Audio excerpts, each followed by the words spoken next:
ಕನ್ನಡ, ಮಲಯಾಳಂ, ತಮಿಳು ಮತ್ತು ತೆಲುಗು ಚಿತ್ರಗಳಲ್ಲಿ ಅಭಿನಯಿಸಿರುವ ನಟಿ ಭಾವನಾ ಮೆನನ್ ಅವರಿಗೆ ಲೈಂಗಿಕ ಕಿರುಕುಳ ನೀಡಲಾಗಿತ್ತು. 2017 ಫೆಬ್ರವರಿಯಲ್ಲಿ ಅವರು ಚಿತ್ರೀಕರಣವನ್ನು ಮುಗಿಸಿ ತ್ರಿಶೂರ್ನಿಂದ ಕೊಚ್ಚಿಗೆ ಪ್ರಯಾಣಿಸುತ್ತಿರುವಾಗ ಅವರನ್ನು ಅಪಹರಿಸಿ 2 ಗಂಟೆಗಳ ಕಾಲ ಕಾರಿನಲ್ಲಿಯೇ ಲೈಂಗಿಕ ಕಿರುಕುಳ ನೀಡಲಾಗಿತ್ತು.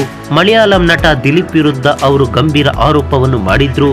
ಈ ಘಟನೆ ನಡೆದು 5 ವರ್ಷಗಳು ಕಳೆದಿವೆ. ಈಗ ಭಾವನಾ ಆ ಘಟನೆಯ ಬಗ್ಗೆ ಮಾತನಾಡಿದ್ದಾರೆ. ಭಾವನಾ ಇಲ್ಲಿ ಯಾರ ಹೆಸರನ್ನು ತೆಗೆದುಕೊಂಡಿಲ್ಲ, ಯಾರ ಮೇಲೂ ಆರೋಪವನ್ನು ಹೊರಿಸಿಲ್ಲ. ಬದಲಿಗೆ ತಮ್ಮ ಮನಸ್ಸಿನಲ್ಲಿ ಆಗುತ್ತಿದ್ದ ತಳಮಳವನ್ನು ಹೇಳ್ಕೊಂಡಿದ್ದಾರೆ. ಇದು ಸುಲಭದ ಪ್ರಯಾಣವಾಗಿರಲಿಲ್ಲ, ಬಲಿಪಶುವಾಗಿ ನಂತರ ಬದುಕುಳಿಯುವವರೆಗಿನ ಪ್ರಯಾಣ ಇದು. ನಾನು ಅಪರಾಧ ಎಸಗಿದವಳಲ್ಲ, ಆದರೂ ನನ್ನನ್ನು ಅವಮಾನಿಸುವ, ನನ್ನ ಧ್ವನಿಯನ್ನು ಅಡಗಿಸುವ ಅನೇಕ ಪ್ರಯತ್ನಗಳು ನಡೆದಿವೆ. ಆದರೆ ಇಂತಹ ಸಮಯದಲ್ಲಿ ನನ್ನ ಧ್ವನಿಯನ್ನು ಜೀವಂತವಾಗಿಡಲು ಕೆಲವರು ಮುಂದಾದ್ರು. ಈಗ ಅನೇಕ ಧ್ವನಿಗಳು ನನ್ನ ಪರವಾಗಿ ಮಾತಾಡ್ತಿವೆ. ಇದನ್ನು ನೋಡಿದಾಗ ನ್ಯಾಯಕ್ಕಾಗಿನ ಈ ಹೋರಾಟದಲ್ಲಿ ನಾನು ಒಬ್ಬಂಟಿಯಾಗಿಲ್ಲ ಎಂದು ನನಗೆ ಮನವರಿಕೆಯಾಗಿದೆ ಎಂದು ಹೇಳಿದ್ದಾರೆ ಭಾವನಾ. ನ್ಯಾಯವು ಮೇಲುಗೈ ಸಾಧಿಸಲು, ತಪ್ಪಿತಸ್ಥರಿಗೆ ಶಿಕ್ಷೆಯಾಗುವಂತೆ ಮಾಡಲು, ಮತ್ತೆ ಯಾರು ಇಂತಹ ಅಗ್ನಿ ಪರೀಕ್ಷೆಗೆ ಒಳಗಾಗದಂತೆ ನೋಡಿಕೊಳ್ಳಲು ನಾನು ಈ ಪ್ರಯಾಣವನ್ನು ಮುಂದುವರಿಸುತ್ತೇನೆ.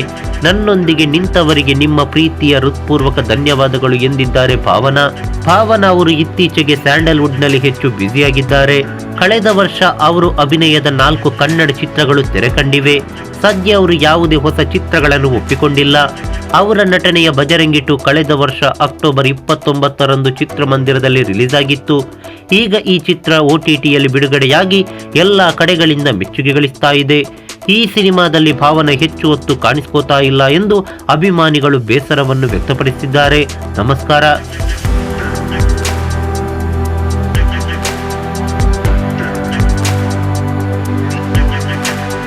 ಈ ಮಾಹಿತಿ ನಿಮಗೆ ಇಷ್ಟವಾಗಿದ್ದರೆ ಲೈಕ್ ಮಾಡಿ, ಶೇರ್ ಮಾಡಿ, ಹಾಗೆ ನಮ್ಮ ಕೋಸ್ಟಲ್ ಕನ್ನಡ ಯೂಟ್ಯೂಬ್ ಚಾನಲ್ಗೆ ಸಬ್ಸ್ಕ್ರೈಬ್ ಮಾಡಿ.